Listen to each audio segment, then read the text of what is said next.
کیا آپ جانتے ہیں یکساں civil code, uniform civil code یا کامن سول کوڈ کیا ہے؟ یہ شریعت محمدی میں مداخلت ہے۔ اسلام نے پیدائش سے لے کر موت تک زندگی کے ہر شعبے سے متعلق طریقے زندگی اور آداب زندگی کو واضح کر دیا ہے، لیکن فرقہ پرست طاقتیں مسلمانوں کی ترقی کو روکنے کے لیے ایسے فتنے کھڑا کرتی رہتی ہیں تاکہ مسلمان ایسے مسائل میں الجھا رہے اور ان کی ترقی کی رفتار رک جائے۔ آئیے دیکھتے ہیں ایک رپورٹ۔ دستور کے آرٹیکل 25 اور 26 میں ہر ہندوستانی شہری کو اپنے مذہب پر عمل پیرا رہنے کی آزادی ہے۔ اس ملک میں مختلف مذاہب اور عقیدوں کے ماننے والے افراد بستے ہیں۔ اس ملک میں ہر 200 تا 400 کلومیٹر کے فاصلے پر زبان اور تہذیب بدلتی ہے۔ ایسے ملک میں یونیفارم سول کوڈ کی بات کیا غیر دستوری نہیں ہے؟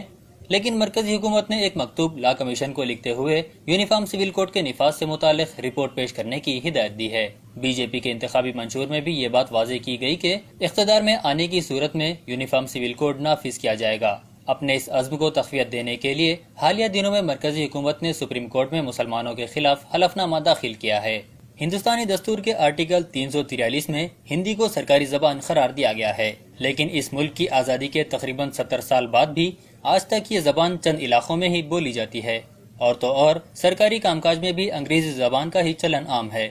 یہ فرقہ پرست عناصر جو ملک میں ایک زبان کے نظام کو لاگو نہیں کر پائے، یہ لوگ ایک تہذیب کی بات کرتے ہوئے مسلمانوں کی شریعت میں مداخلت کی کوشش کر رہے ہیں۔ فرقہ پرست عناصر مسلمان خواتین سے ہمدردی کا مظاہرہ کر رہے ہیں، لیکن یہ ہمدردی نہیں ہے۔ اگر ان عناصر کو مسلمانوں سے سچی ہمدردی ہے تو مسلمانوں کو سرکاری ملازمتوں، تعلیمی اداروں اور انتخابی حلقوں میں ان کی آبادی کے تناسب سے موقع اور تحفظات دیے جائیں، اور اس سلسلے میں سچر کمیٹی کی جانب سے دی گئی سفارشات پر عمل آوری کی جائے۔ کیا یونیفارم سول کوڈ کے بعد ہندو یونائٹڈ فیملی ایکٹ برقرار رہے گا، جس کے تحت کئی ہندو خاندانوں کو ٹیکس میں کروڑوں روپیوں کی چھوٹ مل رہی ہے؟ کیا سکھوں کو تلوار اور کرپان رکھنے کی جو اجازت ہے وہ برقرار رہے گی؟ کیا کرناٹک میں کرکیز کو بغیر لائسنس کی بندوق رکھنے کی اجازت برقرار رہے گی؟ کیا منی پور اور ناگالینڈ کے شہریوں کو جو کثرت شادی کی آزادی ہے وہ برقرار رہے گی؟ کیا یونیفارم سول کوڈ کا نفاذ فوج میں بھی ہوگا؟ تو ایسی صورت میں سکھ فوجیوں کی داڑھی اور پگڑی کا کیا ہوگا؟ اس سلسلے میں حکومت کی وضاحت ضروری ہے۔ تو دوسری جانب ان طبقات کو بھی آنے والے خطرات کے بارے میں باخبر ہونے کی ضرورت ہے۔ مختلف دانشمندوں کے بیانات ہمارے سامنے موجود ہیں، جس میں کہا گیا کہ ملک میں سماجی ناانصافی کی وجہ سے نکسلائٹ موومنٹ کو تقویت پہنچی اور مسلمانوں کے ساتھ سماجی، معاشی اور انتخابی ناانصافی عروج پر ہے، تو ایسے میں ان کی ازدواجی زندگی کیسے اطمینان بخش ہوگی؟ معیشت سے متاثرہ مسلمانوں کی زندگی مسائل کا شکار ہو رہی ہے۔ حکومت کو چاہیے کہ وہ اس جانب توجہ دے۔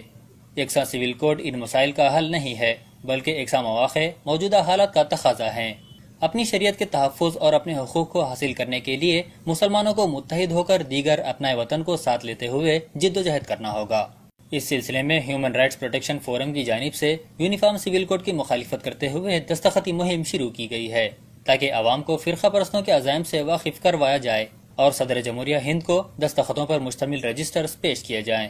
مساجد کمیٹی کے ذمہ داروں، سماجی کارکنوں، تاجر پیشہ افراد کی کمیٹیوں اور نوجوانوں سے گزارش ہے کہ وہ اس مہم کا حصہ بنتے ہوئے اپنی رضاکارانہ خدمات پیش کریں۔